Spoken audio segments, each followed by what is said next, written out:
I don't know, FaZe, it's FaZe. Right now it's not so hard to play against FaZe right now. They are not in good shape form. It's not good form.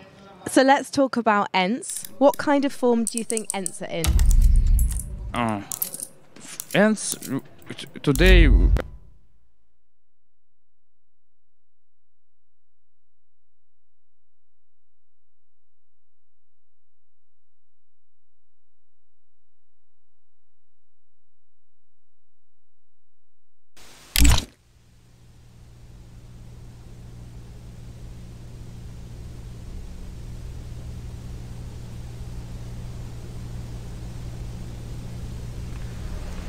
And the thing about this is, and as we heard him say, of course, this matchup is the one.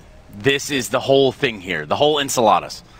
I think it was a good point you brought up that this is by no means an easy task for AVANGER, but it is the easiest opponent they could face in this instance of the matchup. Now they've faced FaZe, they faced NRG, they played against Navi, they've been sending us some mixed signals, but so far I think AVANGER have that extra gear. I think we're still to see them play at the absolute best, especially after considering that matchup against Liquid. I really felt that they were playing strong against one of the best teams in the world, and they could have won that overpass game. Toe-to-toe, which is a crazy thing to think about. Liquid are certainly a favorite now that they find themselves on the opposite side of the bracket, to go through and win this whole thing. So if you're talking about a team putting them to the test here, the work is cut out all around when it comes to the teams. But perhaps, like individuals, I know we tout Jame as being that one shining beacon coming out of the CIS that isn't just simple or electronic or flamey. But for Jame, he's going to have to step up big in his own way today too, Sean. Yeah, and Jame, I mean, is used to playing really well under pressure, right? He's gone up against some serious teams lately, and he keeps continuously putting up numbers while in-game leading. Kicker's also been having a very good tournament. But two people you really need to look out for are Fitch and Crizzen. They've had very poor tournaments so far. Well, I guess we can look out for all of them, because it is, in fact, time to get them down there on the stage. Get them situated, get them set up, and perhaps get those mouse pads fired up as well. Let's go ahead and get the teams on the stage right now.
well just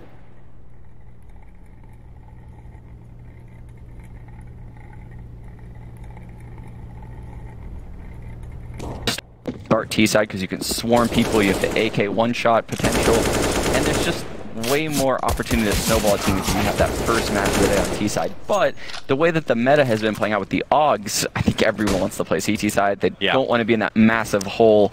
And that's why you're seeing a lot of CT picks. I'm glad we get to see Mirage in this matchup. I was afraid AVANGER was not like ballsy enough to go for the pick. When you look at the win statistics for ENCE, they have 80% won on the map in the past 3 months. But if you dive a little deeper into that, they have lost 2 times in this major so far against Winstrike, and they also lost against Renegades on the map. So despite having a high win record, they're not really looking that strong at this particular tournament on the map of Mirage. So I'm glad AVANGER was not scared away by a statistic that when you look further into it, is not really that strong. Well, you talk about looking further into it. Is it something where we can say that both of these teams are not at the very A game, but today they're going to have to play that regardless? They have to. I mean, if these teams are not on the A game, if this is not enough motivation for them to play the absolute best brand of Counter-Strike that these 2 teams can play, then there's no excuse for them not going through. This has to be the A game. Sean, A game is about to be played. ENCE versus AVANGER. You're standing there, you're in the booth, you got all the whiteboards, you got all the markers, and you're ready to draw out how to beat these teams.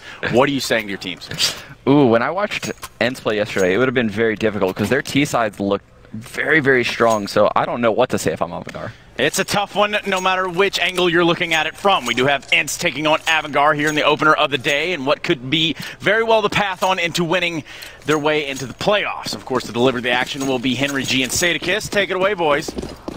Thank you so much. We will. This is going to be a great one. I have to say, if you think it's going to be easy for ENCE, I don't think you realize how awesome AVANGER are, because they, in my opinion, are the favorites. I'm going to say it right now. They definitely have the potential to win, but these teams both have their individual problems. It's going to be Sergey finding that first frag, the execution coming in from the CIS team here. It's Alexi B holding towards CT spawn and Ali rotating in. The bomb is being planted. AVANGER have quite the advantage here, but maybe not for long. Bomb still planted, though. And 4, Aerial tagged up. Certainly the potential there is to scale and perhaps have the depth, the tactical prowess on the ENCE side of things. We'll see if Krizen, kicker, can match that of James. As Alu, he's going to rotate back around the stairs. Aerial's already found Krizen. That's going to put down Sandwich, which means they can get deeper in from CT. Low HP on 3. Buster has to swing. He has to go wide. The problem is now the bomb's on the wrong side of the boxes, but Kickered, he's got the lineup and doubles up. In fact, AVANGER, great start to take the first round. The P250 in the smoke, and the low HP players trying to scramble for the bomb. It's Kicker that manages to clutch out the round there. It's a big one for AVANGER. They get the T-side pistol, and it all comes down to this moment. You can see with no X-ray on, he can't actually see that much. He did see the second player, and only about 10 HP remaining on either. He manages to win the round. There is going to be a force buy in response here from ENCE. Ali with the scout. We've seen a lot of these second round force buys work out for teams, especially on Mirage. So this one can be effective. They've got 4 smokes on the CT side, Deagles, CZs, and Ali now waiting for an opportunity, seeing if anyone dares walk up the connector. Fair enough. Ali, good headshot on the scout. Kicker's the one to get him back. Similar shot to what he had in the pistol. Through the connector and toward the A site. Catches him off. Smoke goes down. James wants to push onto it. Watch Aerial as well in this.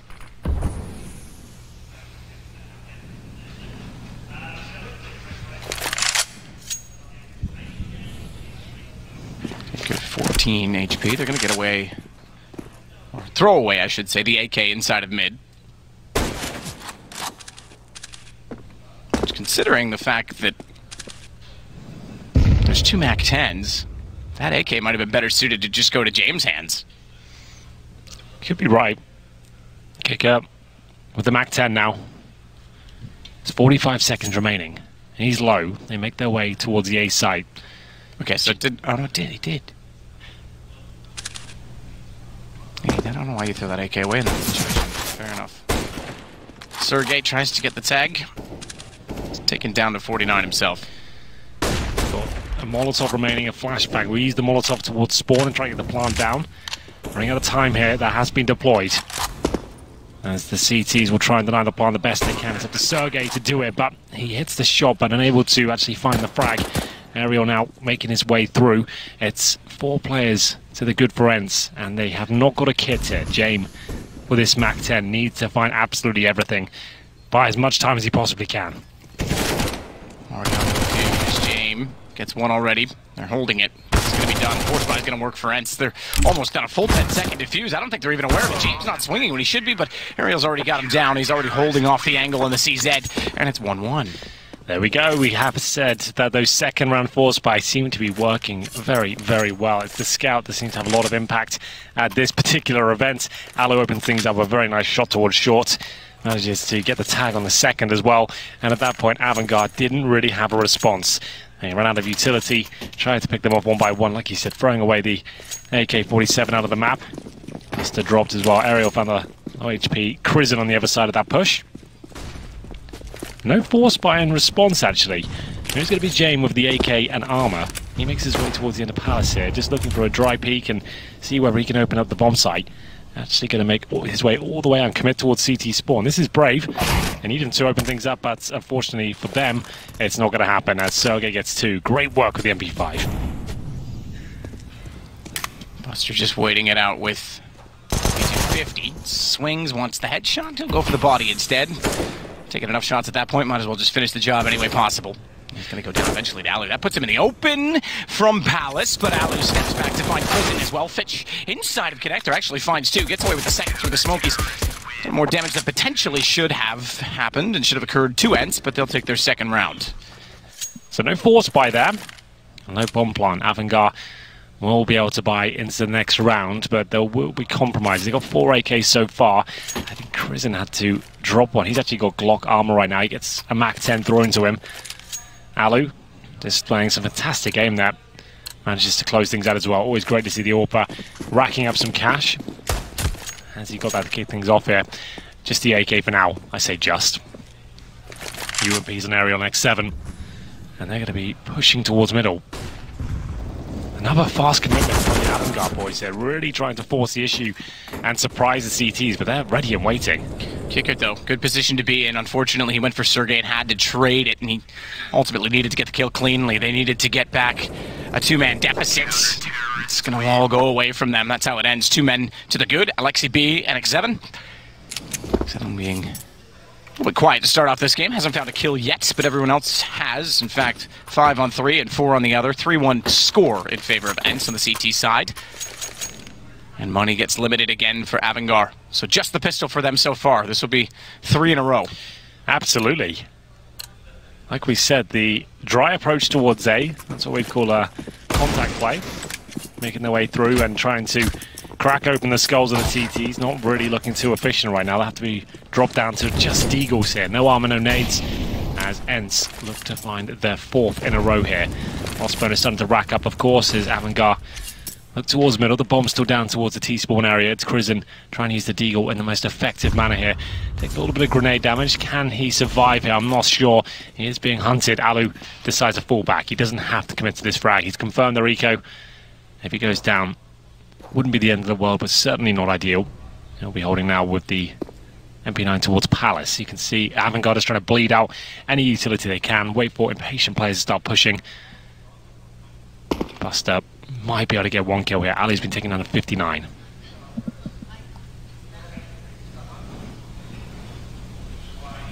So Deagles to try and crack things open and get it going. Again, 3 rounds in a row. This will be a 4th round loss bonus if it goes against them, and they've got enough money that'll certainly work. Gotta be careful, though. Fitch takes out Aerial. Hello. Buster takes out Sergey. That's a start that they needed. Alexi B will at least pull things back as he gets out on catwalk with the AUG. Alu controls the A site against Kickard, and he's got to be careful of Buster, who's already getting him behind the box. That makes it harder with the MP9 to spray, and it gives him headshot potential. He nails it. Alexi, though, has spotted the fact that James gone back. Bombs down towards spawn, so James was hoping to get a free rite of passage toward it. He will pass by the nade, but they're still segregated. Buster all the way over on the site. Bomb, CT spawn, okay. Fortunately for them, Alexi gave up on the fight. Didn't want to hold it off because he could have cut out Fitch in that equation as well. And now all falls to X7 to catch them in transition. 6 seconds, bomb got by.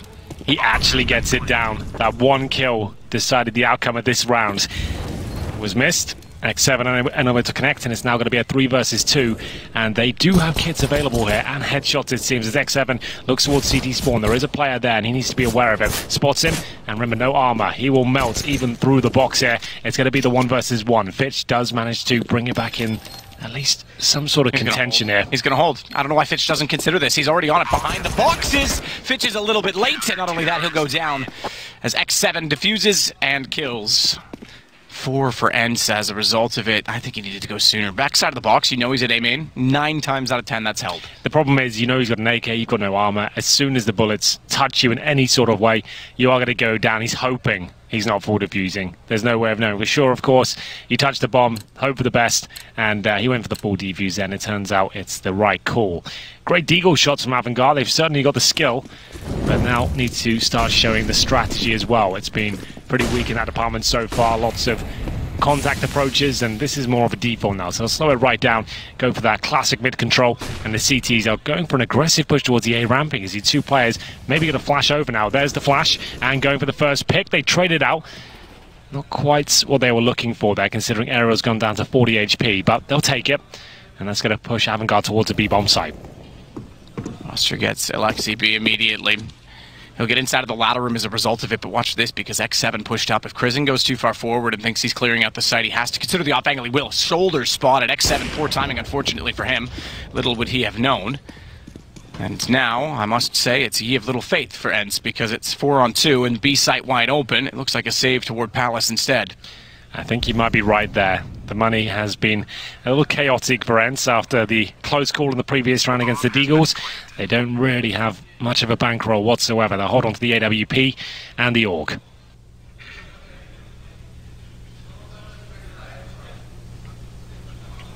So that all leads from the ENCE push toward the A ramp. As soon as you've shown 2 players there, AVANGER have that mid control as we discussed. They've actually got the call. It's an equal trade. At that point, it's 4 on 4, right? You can confirm that there's 2 players that are pushing towards the A ramp. There's probably a 3rd waiting there as well. So get towards B, trade out those kills, and they got that 1 frag required, and it all comes crumbling down. ENCE have to save. There's no point even going for that retake. You got 4 kills to find. You got an AWP on the other side of the map as well, and Ali just decides to go into it. He is capable of winning rounds single-handedly, especially the AWP, so expect some fireworks from him in the next round, and we'll be AVANGER finding their second. Will ENCE force into this, though? That's the question.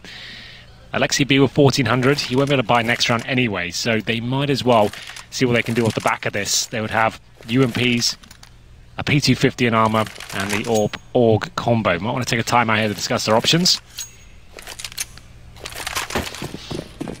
I think Alu just dropped a P250, so they're not going to go for the full investment here. It's still very early days, looking at the bigger picture. It's still possible to win the round. They're going to be boosting in towards the B bomb site there. Maybe getting Aerial's rifle boosted towards short or C. Actually focusing all the firepower towards A. So the AWP and the AUG both right next to each other. And the steps and connector, hoping they can focus this side of the map and get a couple of kills and push them towards that stack. James just waits at this point in time for the AWP to come into its own. Does have to consider that Alu has one on the other side, doesn't want to be caught off by that, but he'll just hold at A for now, and they slowly accumulate in that position. It looks as though execution is the name of the game. There's 1 inside of Palace, there's 4 outside on the ramp, and already I can tell you they are setting up, as you can see, the smokes that will land both inside of jungle and bounce across on top of the stairs. Now there will be a gap in that smoke. There is the option to boost behind it, but for now the CTs might just let this one slip by. As Alu is in CT spawn now, rotating through the vent. Aerial does find the first kill, so they'll be interested in this round now. They do have a kit available, a flashbang, but no smokes. I'll give it a crack. The pistols can justify it, but Fitch already sprays into one. They know he's in sandwich. Interestingly, there we go. It's early yet. They don't go over top. They can't go over top. If they tried to do that, they would have been cut off from A main. So wrapping around was the only option to try and double up on Fitch's position. He gets dropped. Krizin, but Kicker gets X7. That'll be the rounds. So 3 kills for Fitch in total. Again, Alu just wants to save the AWP, but he's surrounded. Down towards CT, and he's spotted. Even though he wants to back off, Fitch gets his... There's a moment there where ENCE had the advantage. It was Aerial that found the first frag, but the A execution was a little bit too powerful for them. They didn't have the utility to hold them off and just locked them outside the smokes. Had to try and duel 1 versus 1. You see Fitch opening things up with a wall bang towards Alexi B. Then they lined up for him as he found 2 more kills. Remember, that was the eco. They did have a couple of saved weapons. They did not force into the round. Things actually get a little bit more problematic after losing the AWP. It's AVANGER with a couple of rounds in a row here. They're closing the gap. It's 4-3 overall on their T side of Mirage. 2 players go towards lower here. Not fully equipped, not really feeling it. So Alu going to be trying to hunt for the first frag. 2 players have actually already gone past him towards B. He's going to get this first kill, not quite. Krisen reads it, takes him down. He had the AUG and a helmet as well, so that's a great kill to find. Ariel's hoping he can catch them trying to grab the AUG perhaps. We'll see. Versus AUG carried over, and it absolutely destroys Ariel. Alexi's going to go down as well. Buster with the kill to follow it. X7 with a UMP. He was caught last time he transitioned inside the holes. This time he gets the sprayed out, and thankfully for his sake, he wasn't so far forward that he couldn't get out. He was still right beside the window, so he jumps away. Unfortunately, Buster gets him inside of the site, and it's all onto Sergey to save at this point in time. Bombs to go down on the B side of the map, and it'll be a return from AVANGER. Now 3 in a row to tie the total that ENCE has. Really nice play from AVANGER there. Waiting for any potential threats at all the key choke points there. It's the Mac 10 opens things up. It upgrades straight away to an AUG. Ends up getting 3 kills in total. That's Krisen. Really great work from him. And they make their way towards B at that point. They know the money's low. There's not going to be an incendiary on the other side. They're challenging an SMG in the B apartments. Yes, X7 got 1 kill, but he's traded out very quickly. At that point, B side's open, and the round is done. AVANGER could be able to sneak a lead in here. It's 4-4, and it's going to be a timeout as the coach of ENCE gets stuck in. Here was the initial kill. You see dinks him upon arrival, and then mows him down through the fence there. It's going to be Krisen with 3, and ENCE with a decision to make. With the money they have right now, as you can see on the screens, left-hand side, not really enough there. CT side, you need, for a good buy, like 4,500 to get M4s, smokes, flashbangs, 5k if you want the incendiaries. A bit more if you're an AWPer. And that's exactly what Alu is. He currently sits on 2,400. It's round 9. AVANGER starting to wake up and show us that nice basic approach to Counter-Strike. Hitting shots, lots of skill, good coordination. And that's why they've got to this stage. But they want to go a lot further. Winning in this series will get them the 3-2 status and take them into the final 8 of the tournament. It's a B stack from ENCE. Now this works out a lot more than you might think. A full eco towards the B site.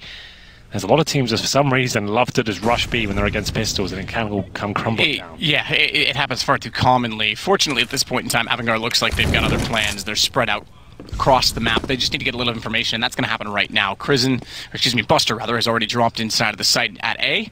He worked out from Palace, and given that he's gone all the way toward the CT stairs, not yet spotting anyone, Fitch confirms the jungle's clear. Bomb's heading that way. So it does work out. You are absolutely right. We see that all the time. Seems to be, in all honesty, more in the late game you see it. When teams are feeling pressured, when they're making sporadic decisions, that's when the mistakes start to happen. Right now, 4-4 map 1. It is a deciding match.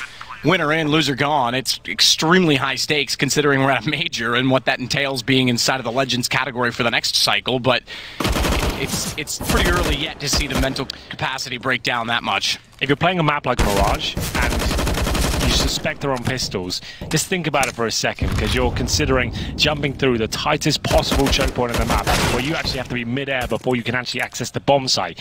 It doesn't really make sense. If there's potential CZs and a 5-man stack which you have no information about, if you break that all down, if they are there, it's a massive mistake to actually consider it. So if you ever think they're pistols, default first, get some intel, work out if you can throw a Mac 10 in there, see what's going on, and then if there's only one player there, sure, send everyone in after. But definitely wants to make sure you're playing smart as we get into the next round. It's going to be AVANGER taking the lead in round 10. 5-4 in their favour on the T side of Mirage here. It's going to be Alu who brings out the glass cannon AWP. Doesn't worry me too much. He can play this in the correct manner, I'm sure. He's going to peek A ramp, or doesn't fully commit to it, but we'll see if he wants to swing out a little bit further. Now watching towards Palace. There's a player making his way towards the end very quickly. He's taken care of by Sergey before he can get out. That was well read. Alu didn't need to watch it. He knew Sergey was already up toward the door, so good find on the M4. He'll hold close as well on balcony. Bomb gets gathered up from T-spawn, already losing Palace. Naturally, that heads over toward B. Instead, Krizin is the closest to contact at B, but he's going to hold for now. They don't have information on underpass. So Kicker will give that a quick check, I presume, on the way by. But nonetheless, James heads up middle instead. And it looks to be a B split. Aerial forward of the smoke inside of connector as well could easily catch them off on this. There's no further utility to play with on the T side. They cannot smoke him off again. They can't even flash. They have to take the fight with him. That's quite the scary process, isn't it? Alu's going to hit that, no problem. They did have at least a Molotov they could have thrown in there. That's true, and I do see one flash on Kicker, so they could have done that, but he was over toward B, so it wasn't like they could use it in that position. Well, this is the unraveling of AVANGER there after so many successful rounds. Imagine you get 4 in a row, it all starts to look very weak. Walking up short there, I guess not expecting Alu to hold the angle, but either way, jump past it at least instead of walking into a guaranteed kill for him. It is Kicker, 16 HP, 5-1, just looking for any sort of damage he can cause financially. Bomber's down, he's not going to grab it. He's got a Molotov, flash and an HE, but at this stage just wants to take a player down with him.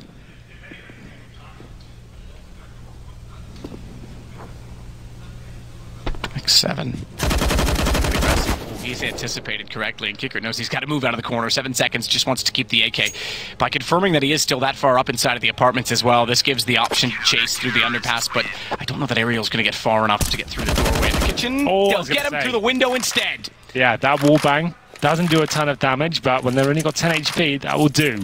So, knowing he was in kitchen, they go for the spam, and you actually see a kill come through. So, Fitch gives himself up to Alu, and Ariel uses that information to swing out from the connector and just take them down one by one. You were right. So, yes, they had a flashbang, sure, but they didn't have the smokes. Window, connector, walked up, and you could see how simple that was. And to be fair, yeah, even a connector, the flash was way over inside of the B apartments. It wasn't going to do anything to try and get by Ariel at that point in time. So it wasn't in the correct position, unfortunately, just how the cookie crumbles, as you would say, Henry.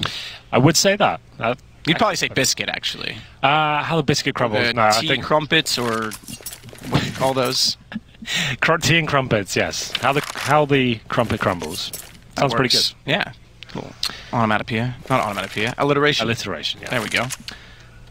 Well, ENCE do bounce back, but with the reinvestment of grenades, they still have a potential reset on the cards here, even with keeping so many players alive in the previous round. There's an AK for Sergey, and all for X7 and Lexi B and Alu. Bit of a specialist on this map. I'm interested to see whether he can really get going here. I think these teams are very equally matched.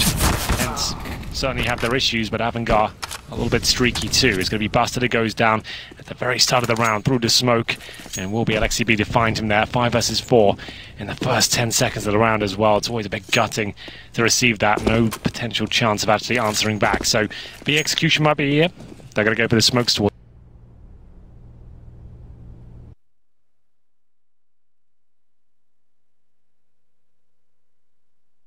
Make